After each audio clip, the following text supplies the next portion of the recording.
Assalamualaikum warahmatullahi wabarakatuh. Saya Mastiatus Solihah dengan MPM 2001010036.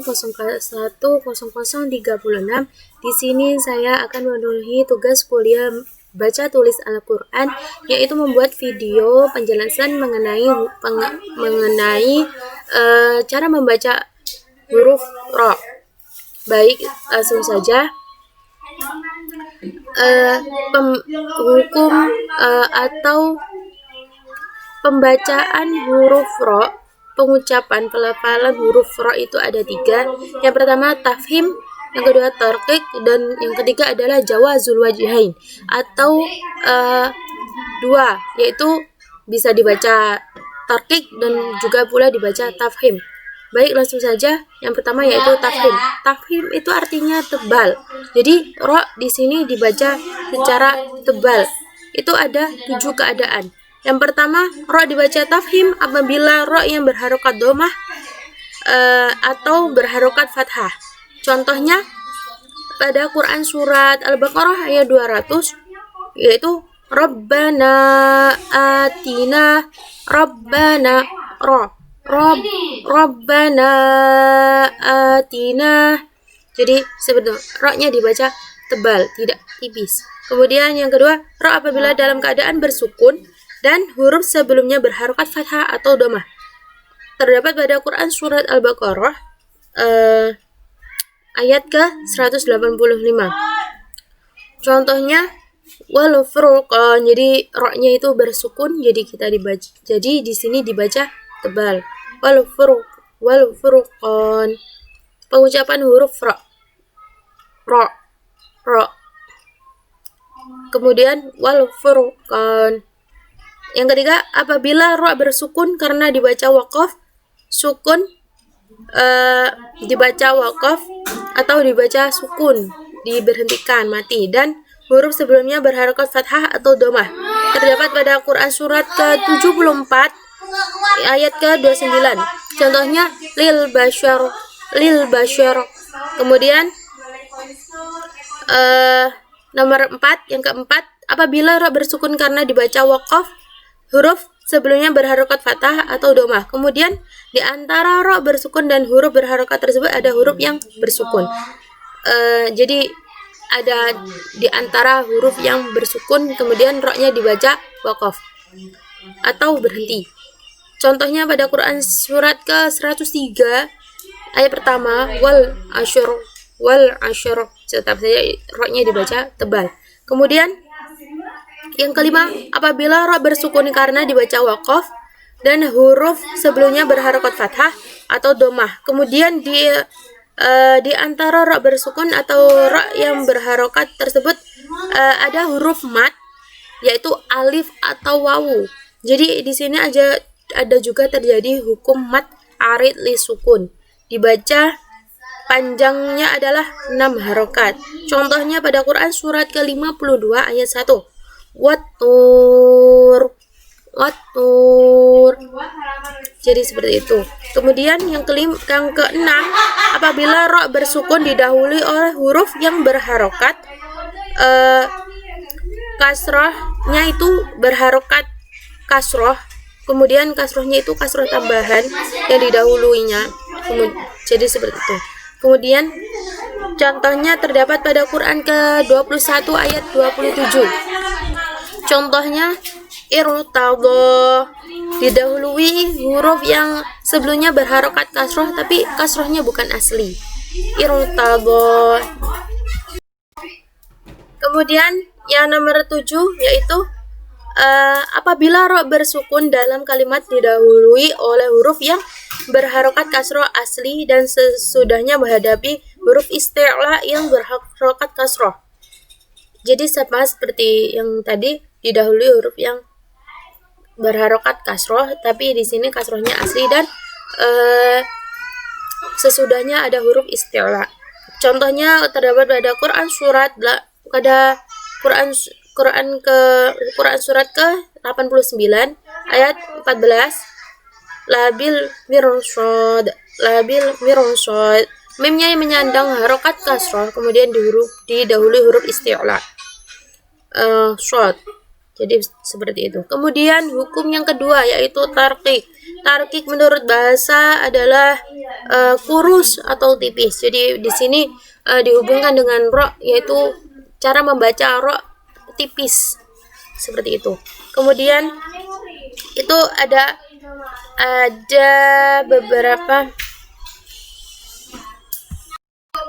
beberapa kondisi yang menyebabkan ro dibaca tarkik, yaitu satu, huruf ro berharokat kasroh atau tanwin kasroh atau kasroh tain.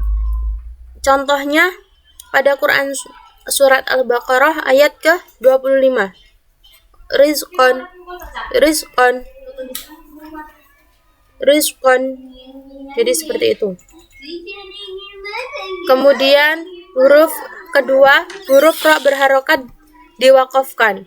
Sebelum ro tersebut ada huruf lin, yaitu huruf ya yang bersukun. Kemudian sebelum huruf ya bersukun ada huruf berharokat fathah atau kasroh. Cara membacanya ialah dengan dipanjangkan terlebih dahulu 6 harokat sebelum masuk kepada ro yang diwakafkan tadi. Contohnya pada Quran surat ke-85 ayat 11. Al-fawzul kabir, al-fawzul kabir. Ro-nya, jadi yang dibahas adalah ro-nya dibaca tipis. Kabir tipis saja karena dibaca wakaf, didahului huruf ya yang bersukun. Kemudian yang ketiga huruf ro yang bersukun dengan huruf sebelumnya kasroh asli dan huruf sesudahnya bukan huruf isti'la. Huruf ro yang bersukun dengan huruf sebelumnya berharokat kasroh asli dan huruf sesudahnya bukan huruf isti'la. Contohnya terdapat pada Quran surat yang ketiga, yaitu pada ayat ke-21. Fabashirhum, fabashirhum. Jadi didahului oleh huruf yang berharokat kasroh dan sesudahnya bukan huruf yang isti'la.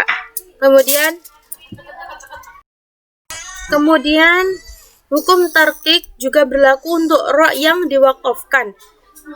Huruf sebelumnya bersukun dan huruf sebelumnya lagi berharokat kasroh. Contohnya pada Quran surat ke-86 ayat 51. Sami'u dzikr, sami'u dzikr.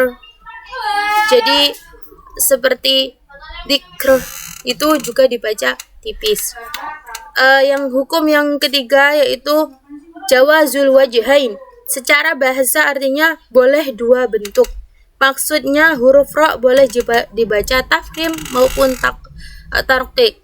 Jawazul wajhain terjadi jika ro bersukun didahului oleh huruf yang berharokat kasroh asli setelahnya dan huruf isti'la berharokat kasroh atau tanwin kasroh atau kasroh tain. Dengan demikian 3 syarat huruf ro boleh dibaca tafkhim atau tarkik itu ada 3, yaitu 1. Huruf ro tersebut didahului oleh huruf yang berharokat kasroh asli, didahului dengan berharokat kasroh asli. Kemudian yang kedua, huruf sesudahnya merupakan salah satu dari huruf isti'la. Yang ketiga, huruf isti'la tersebut disyaratkan berharokat kasroh. Dapat dilihat pada surat Asy-Syura ayat ke-63, yaitu pada lafaz kullu firq, karena kullu firq jadi didahului dengan huruf yang berkasroh yang menyandang harokat kasroh dan sesudahnya huruf isti'la. Kemudian huruf isti'la itu ada 7. Yang pertama yaitu zot, qaf, ta, ghain, dot, sha dan shin, shad dan kha. Za, qaf, ta, ghain, dot, shad dan kha. Nah, itu tadi pembahasan tentang ro, pembacaan tentang ro.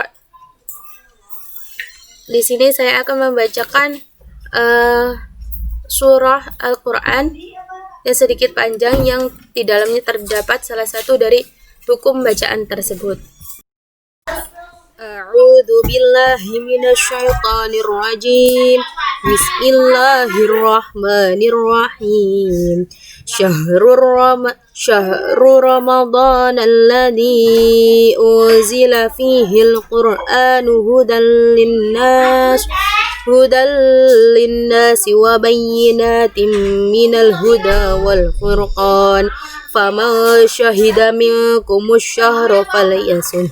وما كان مريضا أو على سفر فعدة من أيام أخر يريد الله بكم اليسر ولا يريد بكم العسر ولتكملوا العدة